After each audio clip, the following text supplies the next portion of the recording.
Sulaymon payg'ambarni bilasiz, podshoh ham odamlarga, ham jinlarga, ham hayvonot va parrandalarni podshosi qilib qo'ydi Alloh.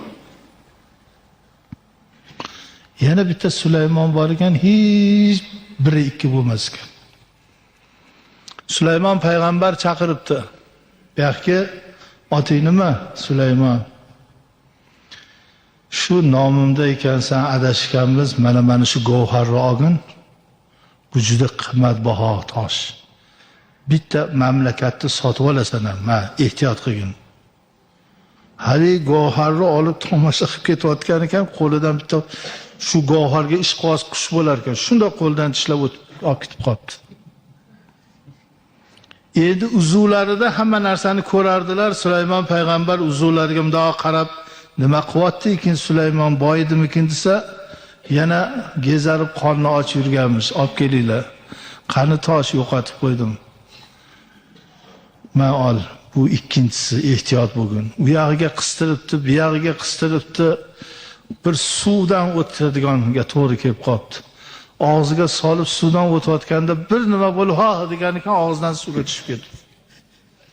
Yana 5-6 kundan keyin uzuviga mundoq qarasa, Sulaymon o'shanda olib keldi. Mana bu oxirgisi, bu dunyoda o'zi 3 ta. Men 3-chisini olgan. 3-chisini ham bir sirg'anib yiqilibmi, bir nima bo'lib yo'qotadi. Oxiri qarasa yana shu chaqiringlar bu yoqqa deydi. Ey odammas, asl noshud ekansan.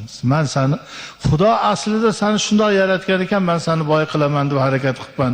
Yo'qol ko'zimga ko'rinma deb boribdilar. Haligi Sulaymon aytarmish, Alloh mingta payg'ambar bitta Alloh bo'la olmas ekan.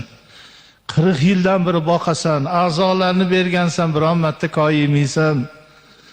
O'zingga ham sano bo'lsin. Bandang payg'ambaring 3 marta yordam berib yuzimga solib dargohidan hayda deya yig'lab bir joy kelib mundoq o'tirsa, daraxtni qovog'ida bir narsa yalt qilarmish. Borib qarasa, uchovini ham o'sha qush olib iniga qo'yib qo'ygan ekan. Buni Alloh berdi endi. Halini olib bir payt qarab qo'yishini oshitdan deb uzukka qarasalar, qasr qurdirayotganmiz, bir shaharda zo'r kiyim olgan. Darrov oldiga borib, ha Sulaymon desa, ha payg'ambar, Alloh berdi, uchovini berdi.